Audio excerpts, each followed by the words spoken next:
जिनवाणी जग मैया जन्म दुख मेट दो। जिनवाणी जग मैया जन्म दुख मेट दो। जन्म दुख मेट दो, मरण दुख मेट दो। जन्म दुख मेट दो, मरण दुख मेट दो। जिनवाणी जग मैया जन्म दुख मेट दो। जय जयंती लाल शाह, नीमा मीत खुशबू जैनम मुंबई, आपने भी सांस भेंट करने का सौभाग्य प्राप्त किया है। जिनके नाम आ रहे हैं 3-3 व्यक्ति उठते चले, सांस भेंट करने का सौभाग्य प्राप्त करें। कमलेश, जयंती लाल शाह, अभी, जैना, कृष्या, वंशिका, मानव मुंबई, भयंदर, जहां पूज्य अक्षय सागर जी महाराज विराजमान है।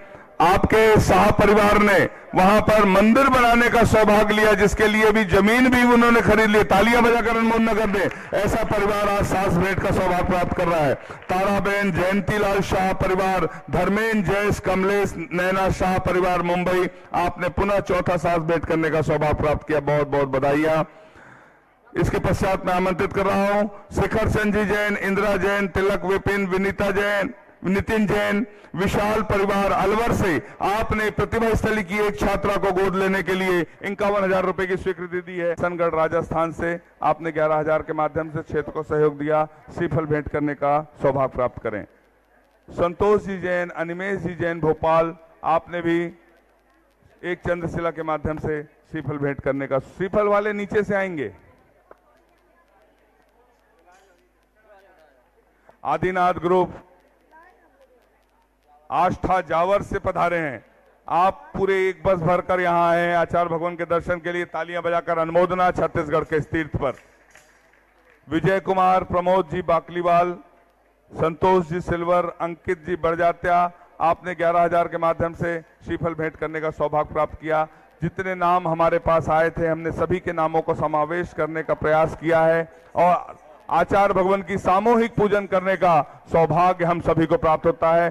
शीघ्रता से अपने स्थान पर बैठते जाएं। बोलिए संत शिरोमणि आचार्य गुरुवर विद्यासागर जी महामुनि राज की, समस्त आचार्य संघ की। भला किसी का कर न सको तो बुरा किसी का मत करना। भला किसी का कर न सको तो बुरा किसी का मत करना। पुष्प नहीं बन सको अगर तुम कांटे बन कर मत रहना। आचार्य श्री जी के चरणों में हम झुका रहे अपना माथा। जिनके जीवन की हर चर्या बन पड़ी स्वयं ही नवगाथा। जय नागम का वह सुधा कलश जो बिखराते हैं गली गली। जिनके दर्शन को पा करके खिलती मुरझाए हृदय कली। ओम ह्रीम श्री 108 आचार्य विद्यासागर मुनिंद्र अत्र अवतर अवतर शंभो सठ आवानन। जय हो जय हो जय हो। अत्र तिष्ठिष्ठ स्थापनम। जय हो जय हो जय। अत्र मम सन्नितो भव भव सठ सन्निधि करणम परिपुष्पांजलि क्षिपामि बेस। सांसारिक विषयों में पढ़कर मैंने अपने को भरमाया। इस राग द्वेष की वैतरणी से अब तक पार नहीं पाया। तब विद्या सिंधु के जल कण से भव कालुष धोने आया हूँ। आना जाना मिट जाए मेरा यह बंध काटने आया हूँ। ओम ह्रीम श्री 108 आचार्य विद्यासागर मुनिंद्राय जन्म जरा मृत्यु विनाशनाय जलम निर्पामिति। क्रोध अनल में जल जल कर अपना सर्वस्व लुटाया है। निज शांत स्वरूप न जान सका जीवन भर इसे भुलाया है। चंदन सम शीतलता पाने अब शरण आपकी आया हूँ। संसार ताप मिट जाए मेरा चंदन वंदन को लाया। ओम ह्रीम श्री 108 आचार्य विद्यासागर मुनिंद्राय संसार ताप विनाशनाय चंद्रम निर्पामिति। जड़ को ना मैंने जड़ समझा नहीं अक्षय निधि को पहचाना। अपने तो केवल सपने थे भ्रम और जगत का भटकाना। चरणों में अर्पित अक्षत है अक्षय पद मुझको मिल जावे। तब ज्ञान अरुण की किरणों से यह हृदय कमल भी खिल जावे। ओम ह्रीम श्री 108 आचार्य विद्यासागर मुनिंद्राय मंदिराय अक्षय प्रप्राप्ताय अक्षतान निर्पामिति। इन विषय भोग की मदिरा पी मैं बना सदा से मत वाला, तृष्णा को तृप्त करे जितने उतनी बढ़ती इच्छा ज्वाला। मैं काम भाव विद्यमन सहित मन सुमन चढ़ाने आया हूँ, यह मदन विजेता बन न सके यह भाव हृदय में लाया हूँ। ओम ह्रीम श्री 108 आचार्य विद्यासागर मुनिंद्राय कामवाण विध्वंसनाय पुष्पम निर्पामिति। इस शुद्धा रोग की व्यथा कथा भव भव पे कहता आया हूँ, अति भक्ष अभक्ष बके फिर भी मन तृप्त नहीं कर पाया हूँ। नैवेद्य समर्पित करके मैं तृष्णा की भूख मिटाऊंगा, अब और अधिक ना भटक सकूं यह अंतर बोध जगाऊंगा। ओम ह्रीम श्री 108 आचार्य विद्यासागर मुनिंद्राय क्षुधा रोग विनाशनाय नैवेद्यम निर्पामिति। मोहांधकार से व्याकुल हो निज को नहीं मैंने पहचाना, मैं राग द्वेष में लिप्त रहा इस हाथ रहा बस पछताना। यह दीप समर्पित करके मैं भगा देना तुम ज्ञान दीप की बातें से मम अंतर दीप जला देना। ओम ह्रीम श्री 108 आचार्य विद्यासागर मुनिंद्राय महामोहांधकार विनाशनाय दीपम निर्पामिति। इन अशुभ कर्म ने घेरा है मैंने अब तक यह माना था, बस पाप कर्म तज पुण्य कर्म को चाह रहा अपनाना था। शुभ अशुभ कर्म सब रिपुदल है मैं इन्हें जलाने आया हूँ, इसलिए आपके चरणों में यह धूप चढ़ाने आया हूँ। ओम ह्रीम श्री 108 आचार्य विद्यासागर मुनिंद्राय अष्टकम दहनाय धूपम निर्पामिति। भोगों को इतना भोगा कि खुद को ही भोग बना डाला, साध्य और साधक का अंतर मैंने आज मिटा डाला। मैं चिदानंद में लीन रहूं पूजा का यह फल पाना है, पाना था जिसके द्वारा वह मिल बैठा मुझे ठिकाना है। ओम ह्रीम श्री 108 आचार्य विद्यासागर मुनिंद्राय महामोक्ष प्राप्ताय फलम निर्पामिति। भावों की निर्मल सरिता में अवगाहन करने आया हूँ, सबका सारा दुख दर्द हरो यह अर्घ भेंटने आया हूँ। हे तपो मूर्ति है आराधक, हे योगीश्वर है महासन, है अरुण कामना देख सके युग युग तक आगामी वसंत। ओम ह्रीम श्री 108 आचार्य विद्यासागर मुनिंद्राय जय माला पूर्णार्घम निर्पामिति। बोलिए संत शिरोमणि आचार्य गुरुवर विद्यासागर जी महाराज की।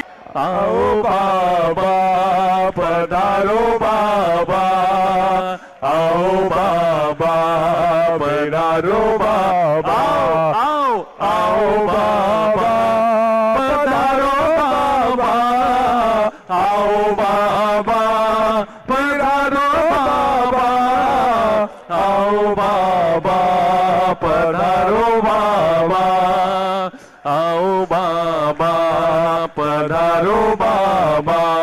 गुरुदेव की सूरत ऐसे चमके जैसे हीरे मोती, गुरुदेव की सूरत। आओ बाबा पधारो बाबा, आओ बाबा पधारो बाबा, आओ बाबा विराजो बाबा, आओ बाबा विराजो बाबा, आओ बाबा विराजो बाबा, आओ बाबा विराजो बाबा। बोलिए संत शिरोमणि आचार्य गुरुवर विद्यासागर जी महामुनि राज की, समस्त आचार्य संघ की। हम सभी अपने हाथों को जोड़ लें, अपने स्थान पर बैठ जाएं, हाथों को जोड़ लें, आचार्य भगवान के चरणों तक नमन करते हुए चलते हैं। अपनी अमृतमयी वाणी से हमें कृतार्थ करने की अनुकंपा करें। हे भगवान नमोस्तु नमोस्तु नमोस्तु। ओम नमः शिवाय, ओम नमः शिवाय, ओम नमः शिवाय।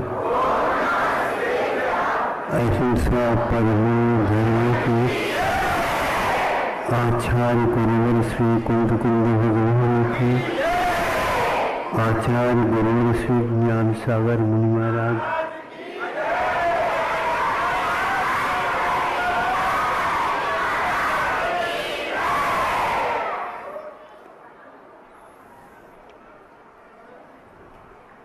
एकाध सप्ताह से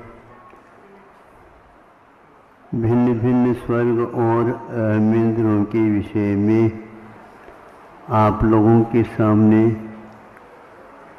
सम्यक दर्शन, देश संयम, रत्नत्रय और बिना रत्नत्रय भी दिगंबर लिंग धारण करके जो अहमिंद्र बनते हैं, इन विषयों में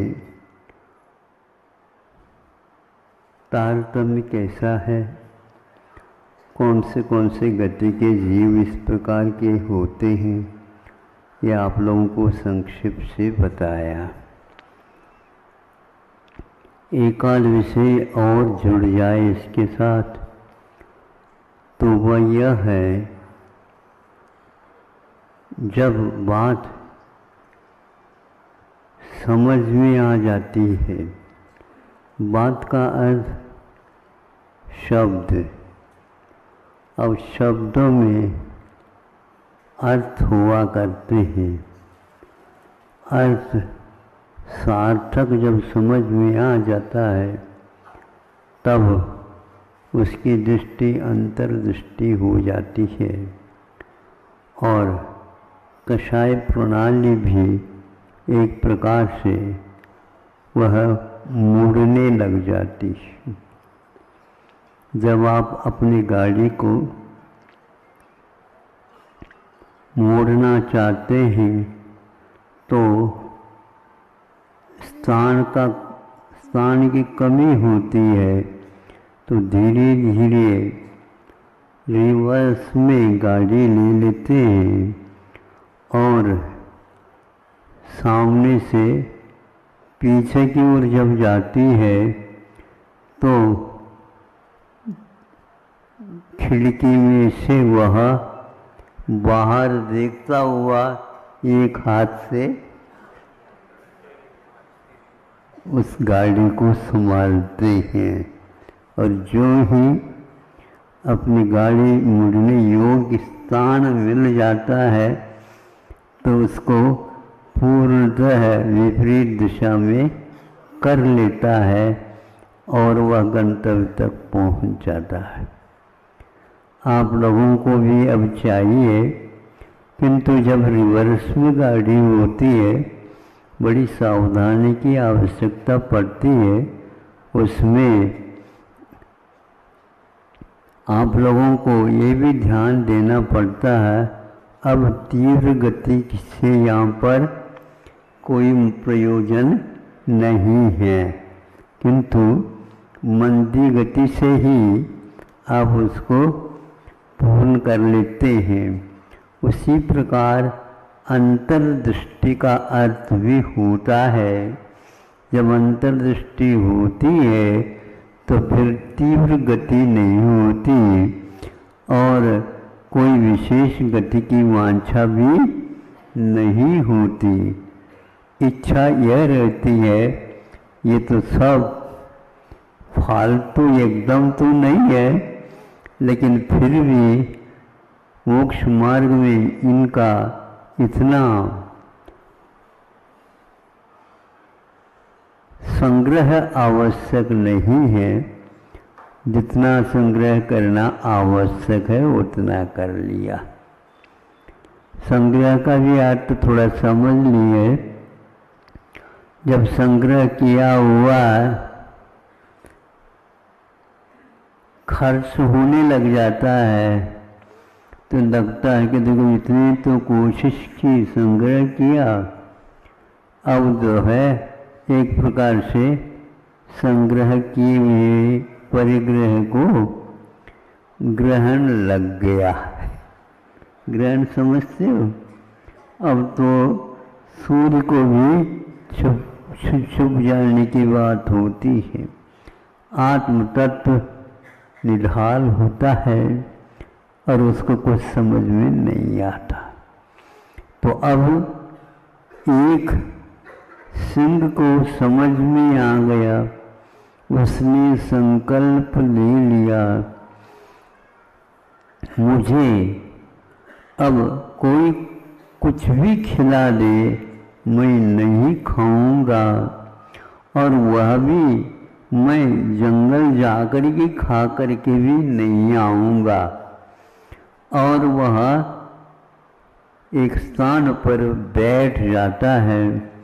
उसकी वृत्ति को देख करके परिवार के लोग, यह आज क्या खाएगा, यहाँ से उठ नहीं रहा है, हमारे साथ भी नहीं हो रहा है। तो जब स्वयं वो खा करके आए, ये नहीं उठा, तो पूछा तुम्हें क्या चाहिए। उसने कोई गर्दन भी नहीं हिलाया और कोई देखने की बात नहीं की। ऐसे 2 दिन निकलने के उपरांत देखो उसको गुस्सा नहीं आता था। बाकी जितने में प्यार क्या चाहता है तू, ध्यान से बैठने से क्या होता है, तो भी उसने कोई जवाब, और आप जवाब दिए बिना रह नहीं सकते। बस इतना ही अंतर है, अंतर्दृष्टि होने के पत्ता मिल जाए तो मैं खाऊंगा, नहीं मिला तो अरहंत सिद्ध अरहंत सिद्ध आप जैसे करते हैं उसी प्रकार वह शांत भाव के साथ बैठा रहता, और वह बिना कषाय किए कषाय संलेखना उसने कर दी। यह हो गया अंतर ज्ञान के प्रकट होने से होता है। अब एक हम उस व्यक्ति को दिखाएं जिसको अहमिंद्र सुख मिला है, स्वयं ही मात्र स्वर्ग में या कल्पवासी देवों में होकर के उत्पन्न हुआ है, दिगंबर होकर के उत्पन्न हुआ है, और यहाँ पर कषाय नहीं करने रूप वृत्ति रखी, किंतु आगम में उल्लेख मिलता है उन अहमिंद्र जो सर्वसिद्धि उच्च कोटि का देव होता है, उसके बारे में मैं आपके सामने कह रहा हूँ। जो पूर्व में मुनि था, रत्नत्रय धारक था, और अनेक प्रकार की रिद्धि सिद्धि से युक्त था, और वह सर्वसिद्धि में जाकर के उत्पन्न होता है। देख लीजिए आप, सर्वसिद्धि का अर्थ होता है एक ही मात्र भाव को धारण करने वाला।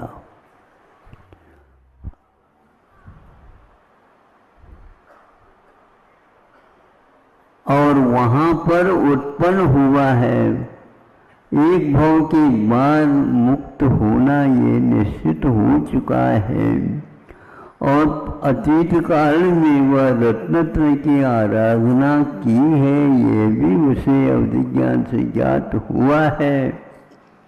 सब कुछ हुआ, फिर भी सुन रहे हैं आप, वहाँ पर बैठा उसके बारे में सुन रहे हैं, आप यहाँ पर बैठे हैं, इसमें मुझसे सुन लो। अब क्या होता है आगे का?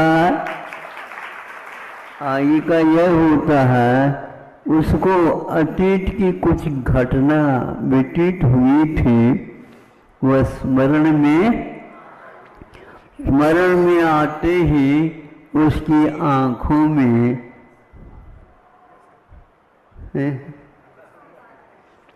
लाल लाल, जैसे आजकल आंखें लाल की बीमारी आ गई ना। हमें भी कहते थे कई लोग, कहा है महाराज आंखें क्यों लाले है तुम्हारे ऊपर हुई है लाल।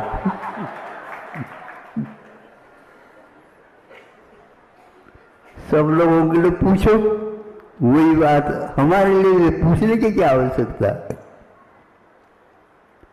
तो क्योंकि वहां पर कोई था ही नहीं, कोई कमी नहीं, कोई चोरी चपाटी नहीं, और आंखें लाल हो गए। यहां से कोई भी ट्यूब भेज देते।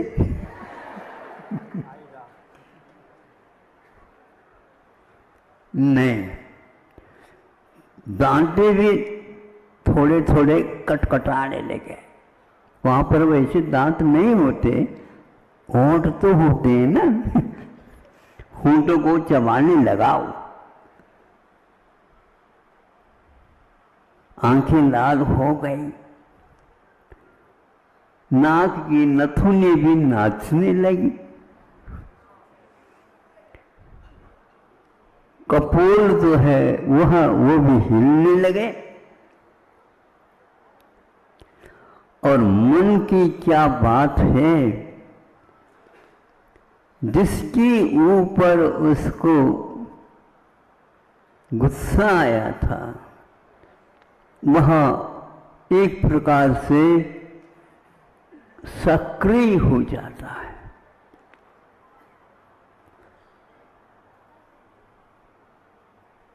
क्रोध समुद्घात हो जाता है। समुद्घात का अर्थ क्या होता है?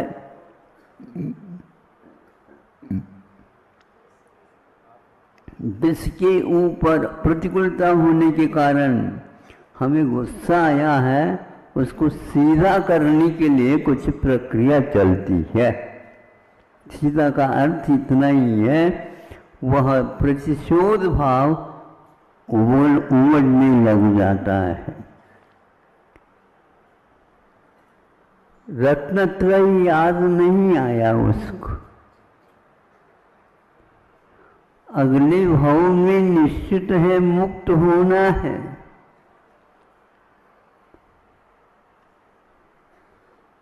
इस संसार में कोई सार नहीं है, यह भावना भाई है। एक और सुनाना चाहता हूं उसके बीच में। वहां 12 भावना या नहीं 16 भावनाओं का चिंतन करता हुआ तीर्थंकर प्रकृति का बंध भी कर रहा हो, तो भी उसकी कषाय समुद्घात नहीं होती, ऐसा नहीं लिखा आचार्यों ने। सर्वार सिद्धि में भी कषाय समुद्घात होता है। कषाय सबके पास भरा हुआ है, चिंता मत करो, किसी की डिब्बे में कषाय न हो ऐसा है ही नहीं। लेकिन होते हुए भी उस बच्चे की भांति जो अपने जेब में वह फटाका रखता है, फूट जाए तो कैसे फूट जाए, मैं फोड़ना चाहूं तो फूटेगा, नहीं तो नहीं। ऐसे ही कषाय समुद्घात उसका हो गया। जहां तक उसका व्यक्ति था वहां तक वह आत्मा के प्रदेश चले गए, अंतर मुहूर्त तक वहां पर भी फटाका उड़ाने का भाव उत्पन्न हुआ। उपदेश क्या दें अब? जिनके पास मति ज्ञान, श्रुत ज्ञान, अवधि ज्ञान भी है, तीर्थंकर प्रकृति का बंध भी हो रहा है, सब कुछ हो रहा है, लेकिन भीतर के स्मरण से, नौ कर्मों की याद आने से वह कषाय की ओर भी चला जाता है। संभालो अपने आप को। हाँ, भरा हुआ है बारूद, फट जाता है ये विस्मय नहीं, न फटे यह साधना विस्मयकारी होती है।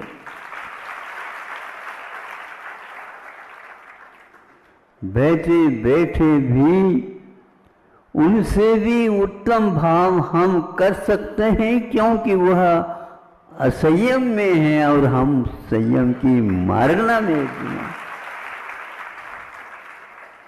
कषाय करना एक बहुत बुद्धिमत्ता नहीं है। कषाय होते हुए भी कषाय के कान पकड़ना यह तरीका है। दूसरे के कान पकड़ने की अपेक्षा से बंधुओं अपने जो उत्पन्न हो रहा कषाय उसके कान पकड़ लो, फिर दोबारा बार बार आप कान पकड़ते चले जाओ। जीवन में सब खाली होता चला जाएगा, विस्फोट नहीं। विस्फोट करना मनोरंजन होता है और विस्फोट नहीं हो जाना एक प्रकार से मनोरंजन नहीं, ये निरंजन भावना है। इतना ही मैं समझता हूँ। इस विषय का उपसंहार करके आपके जितने भी फटाके हैं वह विस्फोटित ना हो और उसमें एक प्रकार से ऐसे बाती के ऊपर थोड़े से छिटकाव पानी का कर दो तो फिर वह कहीं भी रख दो, कभी भी फूटेगा नहीं।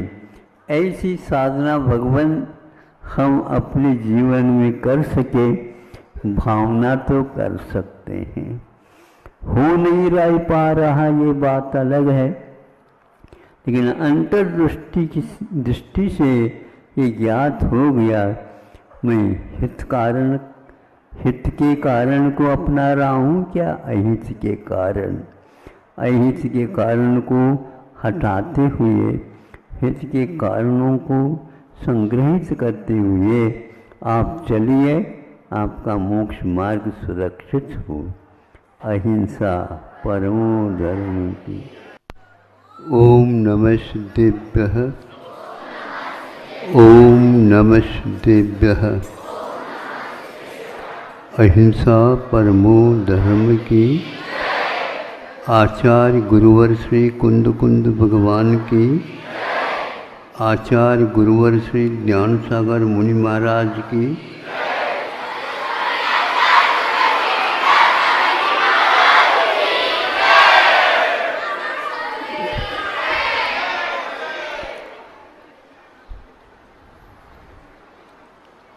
तालाब में, सभी तालाब में नहीं, किसी किसी तालाब में कमल खिलते हैं।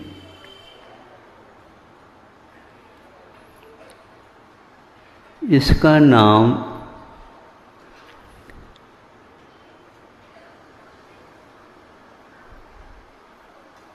पंकज भी है। समझ में नहीं आता। पंख का अर्थ होता है दलदल, कीचड़, और कमल होता है दलदल से दूर। इसके दल अपने आप में सुगंधित होते हैं और कीच में रह करके भी वह अपने आप को कीच से दूर रखता है।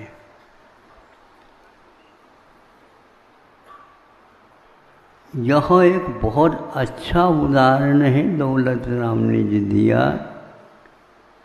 जलते भिन्न कमल है। आप लोगों ने कभी देखा है क्या? नहीं देखा हो तो किसी पुस्तक वगैरह में तो कम से कम देखा करो। तो वह कमल दलदार होता है। सहस्र दल का भी कमल हुआ करता है वह कीच में, है वह जल में, जल में रह करके भी वह किस प्रकार जल से बचना है, कीच में रह करके भी किसी कीच में फंसना नहीं, अपने आप की स्वतंत्रता को वह कायम रखता है। सभी वृक्षों के पौधों के विकास होते रहते हैं। एक उम्र तक वह विकास चलता है, फिर बाद में वह विकास रुक जाता है। कितने भी उसके लिए खाद्य पदार्थ दे दे तो भी वह विकसित नहीं होता, ऊंचा नहीं होता। कमल को देखा आपने, कमल कब ऊंचा होता है पता नहीं लगता है, और कमल कब अपने ऊंचाई को घटा देता है, इसको भी शायद आप लोगों ने नहीं देखा होगा। गुरुओं के कहने से ये ज्ञात हुआ है, मान लीजिए, मानो क्या, ये तो पक्का है, जब वह अपने नाल को ऊपर की ओर ले रखता है और कमल खिला हुआ रहता है, मूसलाधार पानी हुआ और तालाब खाली होने को था और वह लबालब भर गया।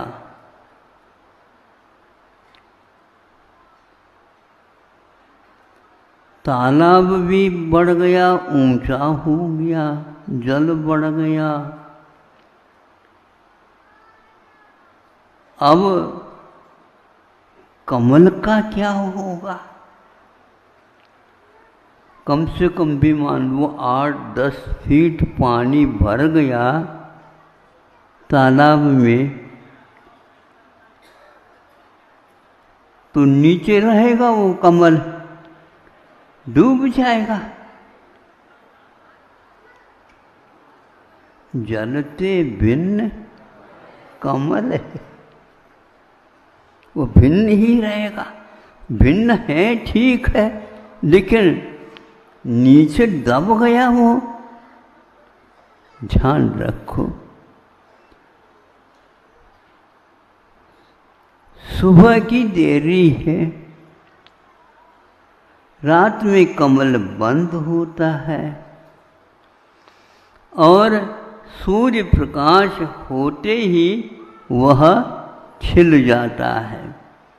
अब इतना पानी उसके ऊपर है, कीचड़ में है,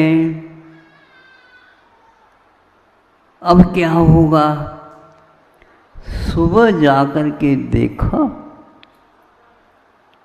वह कमल खिला है और एक प्रकार से सूर्य नारायण की वह भक्ति कर रहा है।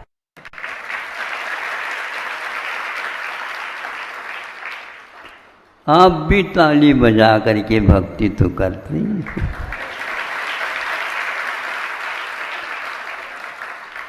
ऐसी मांग नहीं करना महाराज, हम तो कई बार आप लोगों की बातों से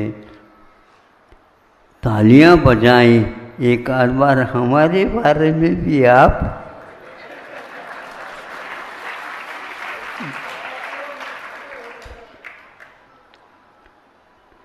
आप लोगों की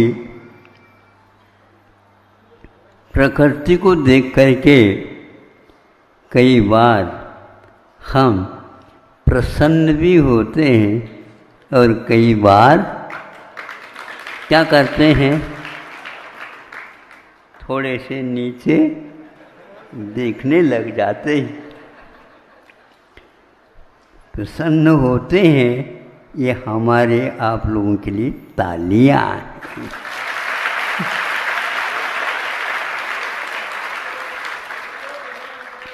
और प्रसन्न न हो करके जैसे गुरुजी शिक्षक लोग आपके लिए शाबाश भी कह देते हैं और कई बार देखते ही नहीं तो समझ लेते हैं आप लोग बहुत होशियार है। आज शिक्षक जी का हम लोगों के कारण अथवा और किसी के कारण क्या पता, पक्का है उनमें कहीं न कहीं हमारा परिचय आ गया है। इतना ही पर्याप्त है, आप लोगों के लिए तालियां मिल जाती है। किंतु अब वह कमल खिल गया 10 फीट ऊपर कैसा आ गया, पानी को चीर करके ऊपर कैसा आ गया। स्वभावत्वात्, ये कमल का स्वभाव है। इसलिए दौलत राम जी ने जलते भिन्न कमल है, कहाँ पर कहा गया, ये सम्यक दृष्टि के विवेचन के समय पर कहा है।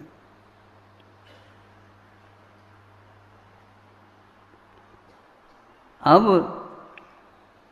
इसके पास ऊंचाई को छूने की क्षमता, जब वह पानी से भर जाता है तालाब, उस समय मालूम पड़ जाता है कि इसके पास विकास का क्रम है।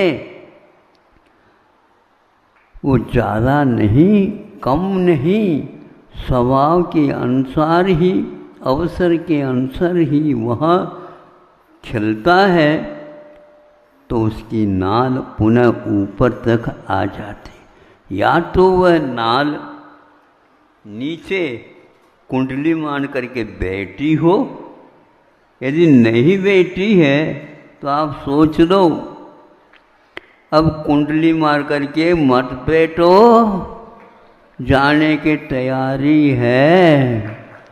कहाँ जाना है? कहाँ जाना है? कहते समय यही कहा जाता। कौन कहता है? शिक्षक नंबर उसी को दे देते हैं जिसका उत्तर ठीक होता है।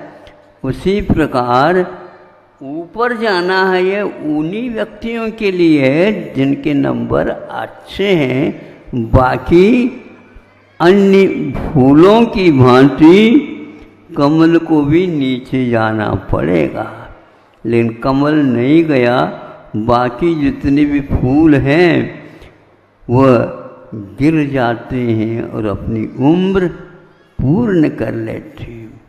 आपको कहाँ जाना है? हैं? अच्छा, ऊपर। दीर्घ ऊ है, थोड़ा सा ध्यान रखा करो। ऊपर नहीं बोलो, ऊपर। और जब विशेष भावों के साथ बोला जाता है तो फिर तो उसके बाद कोई ऊपर ही नहीं है, वहीं पर जाकर के कमल जैसे पानी के सतह पर आकर के खो जाता है। अहिंसा परमो धर्म की